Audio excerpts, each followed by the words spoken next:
أعوذ بالله من الشيطان الرجيم بسم الله الرحمن الرحيم الحمد لله والصلاة على نبيه والميامين من آله اما بعد السلام علیکم ناظرین کرام، پروگرام احکام شناسی کے ساتھ آپ کا میزبان سید سلطان مشتبہ ایک بار پھر حاضر خدمت ہے۔ شادی سے متعلق ہماری گفتگو جاری تھی اور کچھ نئے سوالات کے ساتھ آج پھر آپ کی خدمت میں حاضر ہوئے ہیں۔ ہمیشہ کی طرح آج بھی ہمارے ساتھ شریک گفتگو ہوں گے قبلہ نوازش علی زین الدین صاحب۔ آج سب آپ کو ایک بار پھر ہم پروگرام میں خوش آمدید کہتے ہیں۔ چونکہ شادی کا جو بندھن ہے وہ ایک عظیم بندھن ہے اور اس میں جو ہے وہ میاں بیوی کو ہمیشہ ایک ساتھ زندگی گزارنی ہوتی ہے اور ہر خوشی اور غم کے موقع پر ایک ساتھ دینا ہوتا ہے، اور اس کا تعلق ایمان سے بھی ہے۔ ظاہر سی بات ہے، پچھلے پروگرام میں ہم نے حدیث بھی بیان کی۔ تو بزرگان سے ہم یہ ایک بات سنتے ہیں ہمیشہ کہ شادی کے لیے لڑکا اور لڑکی یا میاں بیوی کے لیے ایک دوسرے کے لیے ہمکف ہونا ضروری ہے۔ تو سب سے پہلے یہ ہے کہ میرا سوال، سب سے پہلے تو آپ بتائیں ہمکف سے کیا مراد ہے، اور آیا شریعت میں جو ہے وہ میاں بیوی کا ایک دوسرے کے لیے ہمکف ہونا ضروری ہے؟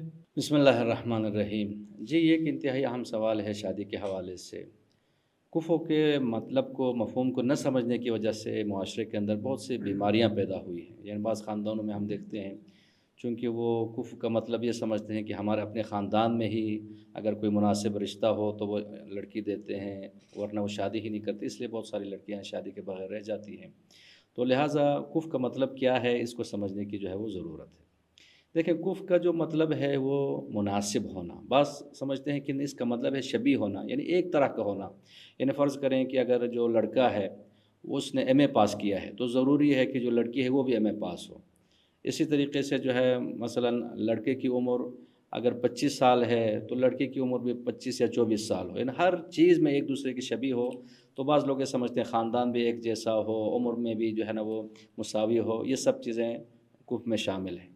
تو یہ چیز نہیں ہے۔ کف دیکھیں دو طرح کے کف ہے، ایک کف شرعی ہے اور ایک کف عرفی ہے۔ کف شرعی صرف اور صرف یہ ہے کہ وہ اسلام اور ایمان میں ایک طرح سے ہوں، یعنی اگر ایک لڑکا مومن ہے تو اگر لڑکی جو ہے وہ مومنہ ہے بس یہی کافی ہے۔ اس لیے پیغمبر اکرم صلی اللہ علیہ وآلہ وسلم نے فرمایا المؤمن کف المؤمنہ، کہ مومن مومنہ کے لیے کف ہے۔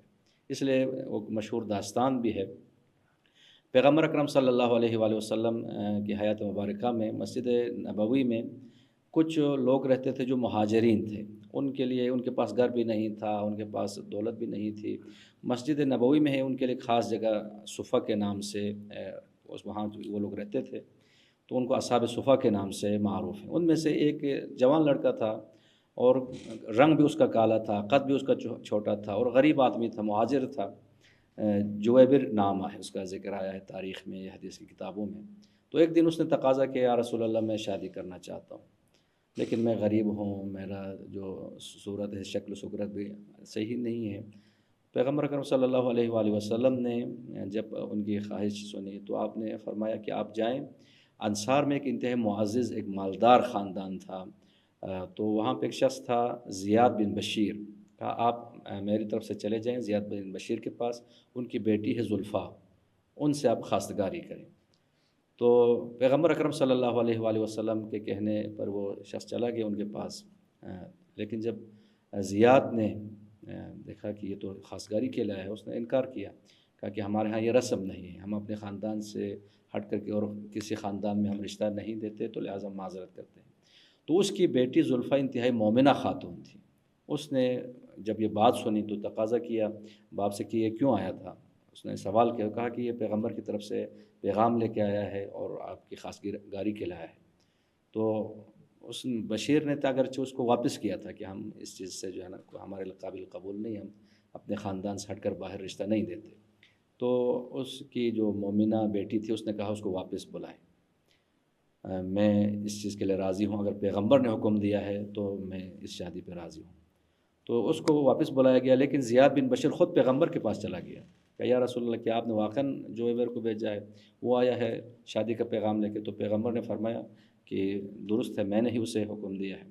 تو تو اس نے کہا یا رسول اللہ ہمارے خاندان میں یہ رسم نہیں ہے کہ ہم مالدار لوگ ہیں، ہم اچھے خاندان سے، جب کہ ایک مہاجر ہے، اس کے پاس پیسے بھی نہیں۔ مراد یہ ہے کہ ہمارے اگر بالفرض ہم اس شادی پر راضی ہوتے ہیں تو معاشرے میں ہماری ناک کٹ جائے گی، یعنی ہماری عزت چلی جائے گی۔ تو پیغمبر نے فرمایا مومن مومنہ کے لیے کف ہوتا ہے، تو لہٰذا جو ہے پھر ایک مومن لڑکا ہے، آپ ضرور جو ہے اس رشتے کے لیے راضی ہو جائیں۔ تو معروف یہ ہے کہ وہ شادی ہو گئی۔ تو دیکھیں پیغمبر اکرم صلی اللہ علیہ وآلہ وسلم کی سیرت سے یہ ملتا ہے کف شرعی کے لیے ایمان کا ہونا کافی ہے۔ اب ہے کف عرفی۔ کف عرفی کیا ہے کہ مثلا آپ دیکھیں اگر لڑکی جو ہے وہ پڑھی لکھی ہے تو لڑکا بھی پڑھا لکھا ہو، اسی طرح جو ہے وہ لڑکا کسی خاص خاندان سے ہے تو اسی خاص خاندان سے ہی جو ہے نا وہ لڑکی ہو۔ اسی طریقے سے اور ساری چیزیں ہیں جو عرف میں لوگ دیکھتے ہیں کہ مال و دولت کے حوالے سے، خاندان کے حوالے سے، تو یہ اس سے کف شرعی ہے، کف عرفی ہے۔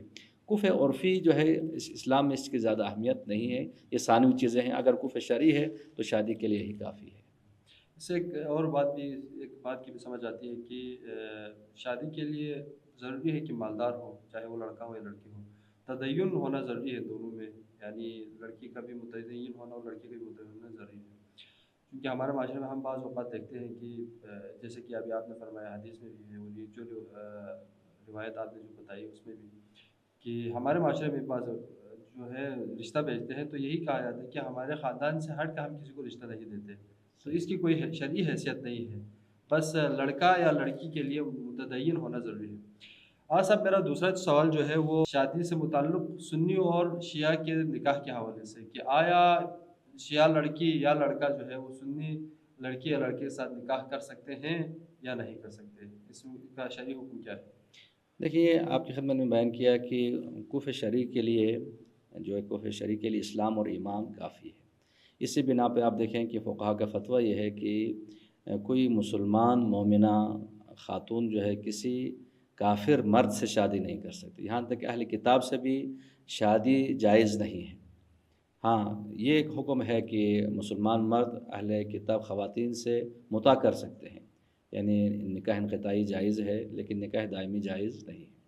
لیکن جو اہل سنت ہیں چونکہ وہ کلمہ گو ہیں، وہ ہے مسلمان ہیں، ان کے ساتھ شادی جائز ہے، لیکن اگر عقیدے میں انحراف کا خطرہ ہو، یعنی فرض کریں ایک لڑکی ہے اور جو لڑکا ہے وہ سنی ہے، تو اگر اس کو یہ خطرہ ہو کہ اگر اس شادی کی وجہ سے مجھے ولایت سے یا اہل بیت کی جو محبت ہے تو اس سے مجھے دور ہونا پڑے گا، تو اس صورت میں یہ شادی درست نہیں ہے۔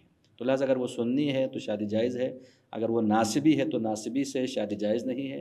اسی طرح شیعوں میں کچھ لوگ ہیں جو غالی ہیں، یعنی اپنے آپ کو غالی کہتے نہیں ہیں، لیکن اگر وہ واقعاً غالی ہیں، یعنی امیر المومنین کی ولایت سے ہٹ کر امیر المومنین کی الوہیت کا قائل ہو، یعنی علی رب کا نعرہ لگا تو علی اللہ کہتا ہو، تو اس سے بھی شادی جائز نہیں ہے۔ یعنی اگرچہ بظاہر معاشرے میں لوگ سمجھتے ہیں یہ شیعہ ہے، لیکن یہ لوگ غالی ہیں، اور ائمہ کی احادیث کی روشنی میں یہ لوگ بھی کافر ہیں، نجس ہیں۔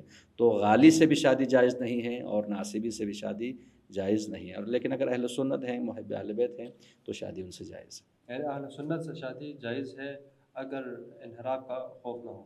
جی جی بالکل، فقہا کا فتویٰ یہ ہے۔ بعض فقہا نے شرائط ذکر کیا ہے، تو لہٰذا ہر کسی کو چاہے کہ اپنے مرجع تقلید کے فتوے کے مطابق عمل کریں۔ پاکستان میں جو ہے بعض علاقوں میں ایک مسئلہ درپیش ہے، ہم ہمیشہ جب بھی جاتے ہیں مشاہدہ کرتے ہیں، وہ یہ ہے کہ سادات لڑکیوں کا غیر سادات لڑکوں کے ساتھ جو ہے وہ نکاح کا معاملہ ہے، معیوب بھی سمجھا جاتا ہے، بعض اوقات جو ہے وہ فساد کا بھی احتمال ہوتا ہے۔ تو سوال یہ ہے کہ آیا سادات لڑکیوں کا غیر سادات لڑکوں کے ساتھ شادی کرنا شرعاً جائز ہے یا نہیں؟ دیکھیں یہاں پر بھی ہم اس چیز کو اگر دیکھیں تو ایک عرف کا مسئلہ ہے، ایک شرع کا مسئلہ ہے۔ شرعی حوالے سے تو کوئی مسئلہ نہیں ہے۔ آپ دیکھیں ایران، عراق میں یہ چیز عام ہے، کوئی یہاں پر اتنا بڑا مسئلہ بھی نہیں ہے۔ بس کہ آپ دیکھیں اس زمانے کے سب سے بڑے اسلام شناس امام خمینی ہیں، ان کی 2 بیٹیاں غیر سادات میں، خود رہبر کی 2 بیٹیاں ہیں غیر سادات میں ہیں۔ بلکہ یہاں پہ اگر باپ جو ہے وہ سید نہ ہو اور ماں سیدہ ہو تو اولاد کو مرزا کہا جاتا ہے، یعنی مرزا سے مراد وہ شخص ہے جس کی ماں سیدہ ہے، جس طرح آیت اللہ مرزا جواد تبریزی چند سال پہلے ان کی وفات ہوئی کہ ان کی ماں سیدہ تھی، تو لہٰذا یہاں تو ان کو مرزا کہا جاتا ہے، تو یہاں پہ اس حوالے سے کوئی مسئلہ نہیں۔ پاکستان میں بھی آپ دیکھیں کہ تمام علاقوں میں نہیں ہے، یہ نا مثلا گلگت بلتستان میں چلے جائیں تو وہاں پر کوئی مسئلہ جو ہے وہ نہیں، بہت سارے افراد ہیں کہ وہاں پہ انہوں نے شادی کی ہوئی ہے۔ خود پاکستان کے اندر بھی میں جانتا ہوں ایسے افراد ہیں، خود ذاکرین اور علماء جس مسئلے پہ آ کے لوگوں کو تو یہ بتاتے ہیں کہ حرام ہے، لیکن خود انہوں نے شادیاں کی ہوئی ہیں۔ میں بہت سارے ایسے افراد کو جانتا ہوں۔